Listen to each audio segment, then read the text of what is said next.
হাজী সাহেবানদের সব খরচ, খাবার দাবার, আসা যাওয়ার সব খরচ আব্দুল্লাহ ইবনে মুবারক গ্রহণ করতেন। জোরে বলেন আল্লাহু আকবার। কেন করতেন? আল্লাহ রাসূল বলেছেন, ক্বালান নবী আলাইহিস সালাতু ওয়াস সালাম আল হাজ্জ ওয়াফদুল্লাহ। একজন হাজী, তিনি হচ্ছেন আল্লাহর মেহমান। আর আব্দুল্লাহ ইবনে মুবারক মনে করতেন, আল্লাহর মেহমানের খেদমত যদি আমি করতে পারি, এর চেয়ে আর সবচেয়ে বড় খেদমত আর নাই।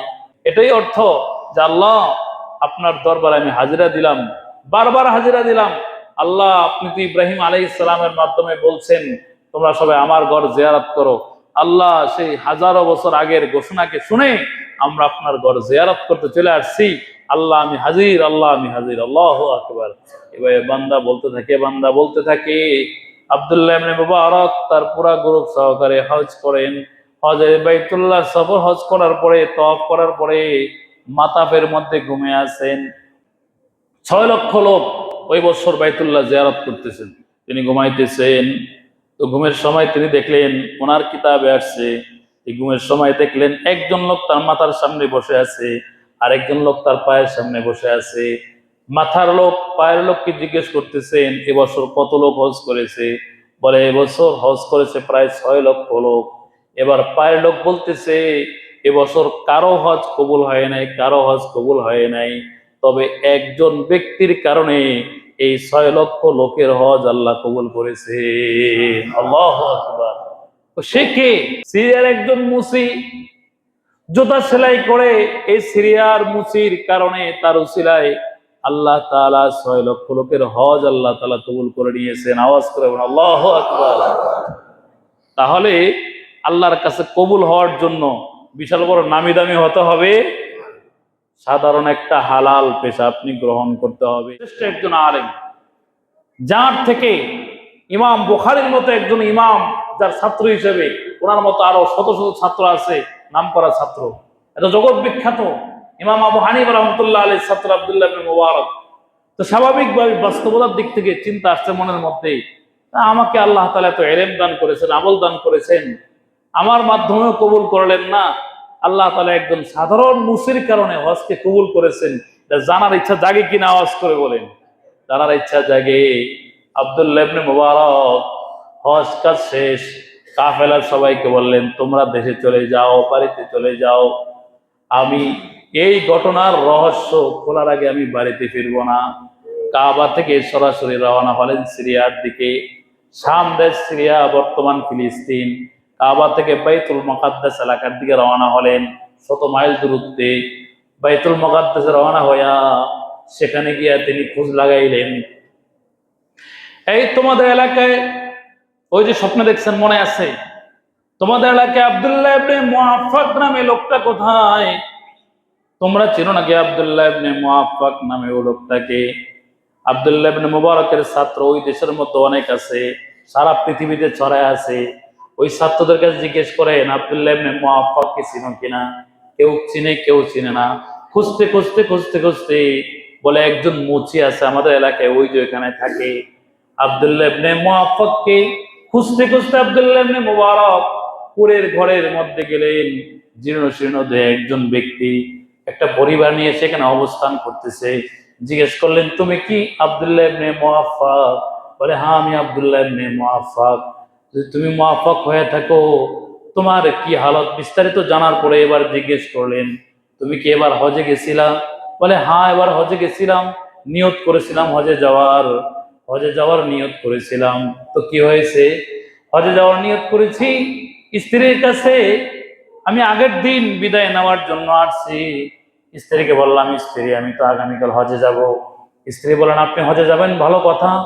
ঘরের মধ্যে আমি একজন সন্তান সম্ভবা স্ত্রী, গর্ভবতী স্ত্রী, আগামীকাল আমার সন্তান পৃথিবীতে আসবে, আজকে আমার একটু গোস্ত খাইতে মন চাইতেছে।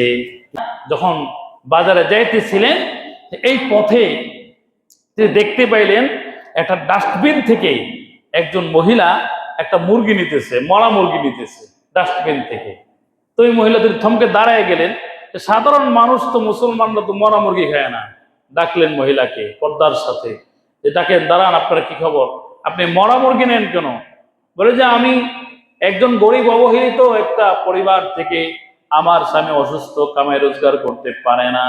স্বামী অসুস্থ, কামাই রোজগার না করার কারণে অনেক দিনের কামাই নাই, সন্তানরা না খায় আছে। আয়াতের মধ্যে আসছে যদি কোনো ব্যক্তি না খাওয়ার কারণে যদি মরণের উপক্রম হয়, জীবন বাঁচানো পরিমাণ সে হারাম গ্রহণ করতে পারবে। সেই অনুযায়ী মহিলা বলেন সন্তানরা না খেয়ে মারা যায়, এই জন্য অনন্য পায় হইয়া আমি এই মুরগিটাকে নিছি পাকানোর জন্য। ওই ব্যক্তি খোঁজ খবর নিলেন, এইদিকে ওই আব্দুল্লাহ ইবনে মুআফফাকের তার সাথীরা সবাই চলে আসছে। এসে আব্দুল্লাহ ইবনে মুআফফাককে বলতেছেন, ও আব্দুল্লাহ ইবনে মুআফফাক, আপনি তো আমাদের জন্য হজের নিয়ত করেছেন, চলেন হজে চলেন। আব্দুল্লাহ ইবনে মুআফফাক বলেন, তোমরা যাও। গ্রুপকে পাঠাইয়া দিছেন, কাফেলাকে পাঠাইয়া দিছেন। এবার তিনি বলেন, আমি এবার একা একাই চিন্তা করতেছি, নিজের হজের যত টাকাগুলো আছে সব টাকাগুলো ওই গরিব মহিলাকে দিয়ে দিলেন। সুবহানাল্লাহ। চিন্তা করলেন বাইতুল্লাহ জিয়ারত এই বছর পারি নাই, আগামী বছর পারবো, কিন্তু যে মহিলা অসহায় আছে ওই মহিলাকে তো এখন জীবন ধারণের ব্যবস্থা করতে হবে। তা আব্দুল্লাহ ইবনে মুআফফাক তিনি হজের টাকাগুলো দিয়ে কাফেলা থেকে আলাদা হইয়া, তো তিনি এই হজের এই সময়টাকে, এই 40 দিনের মোটামুটি যে প্যাকেজটা সময় লাগে ওই এলাকা থেকে আসতে, এই সময়টাকে নিজের পরিবার থেকে আলাদা আর নিজের কাফেলা থেকে আলাদা হইয়া একা একই তিনি নিজের এলাকার মধ্যে বিভিন্ন কাজের মধ্যে পলায় পলায় আসেন, আত্মগোপনে ছিলেন, কেউ যেন না থাকে আত্মগোপনে ছিলেন।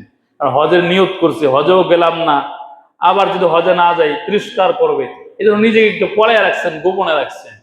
তো যে কাফেলা আসছে হজ করার পরে, যে আব্দুল্লাহ ইবনে মুআফফাক, আপনি তো হজে গেলেন না আমাদের সাথে, আপনাকে তো দেখলাম বাইতুল্লাহর চত্বরে আপনি তওয়াফ করতেছেন, আপনাকে ডাকলাম আপনি শুনলেন না, আপনি বাইতুল্লাহর চত্বরে তওয়াফ করতেছেন, আমাদের ছাড়া আপনি তওয়াফ করলেন, আমাদের সাথে হজ করলেন না। জোরে বলেন আল্লাহু আকবার।